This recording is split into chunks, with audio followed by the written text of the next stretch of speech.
কথা ধারাবাহিকে আজকের পর্বে আমরা দেখতে পাবো হাতে অ্যাডমিট কার্ড পেয়ে কথা খুব খুশি হয়। অগ্নিকে কথা বলে, পাচক মশাই আপনাকে কি বলে যে ধন্যবাদ দেব।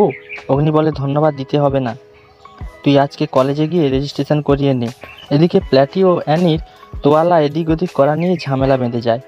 অগ্নি এসে অ্যানিকে বলে, তুই যে কাজ করেছিলি বাইরে বাগানে গিয়ে কর। অ্যানি বাইরে বাগানে এসে বসে। কথা কলেজে যাবে বলে বেরিয়ে আসে। বাগানে অ্যানিকে বসে থাকতে দেখে।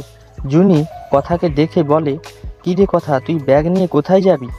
কথা বলে, ঋতু এক্ষুনি আসছে, আমি আর ঋতু করে কলেজে যাব রেজিস্ট্রেশন করতে। কথা ও জুনির সঙ্গে অ্যানিকে একসাথে কথা বলতে দেখে মেজো কাকিয়া বলে, আমার ছেলেটাকে এই কথা ও জুনি থেকে আলাদা করতে হবে।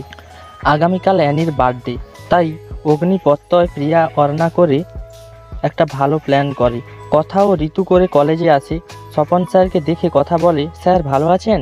স্বপন স্যার বলে, হ্যাঁ কথা ভালো আছি, তুমি তাহলে পরীক্ষা দিচ্ছ, আগের মতো রেজাল্ট করতে হবে তোমাকে। স্বপন স্যার বলে কথাকে, কী যে বলবো, পরীক্ষায় চিটিংটা নিয়ে আমি খুব লজ্জিত।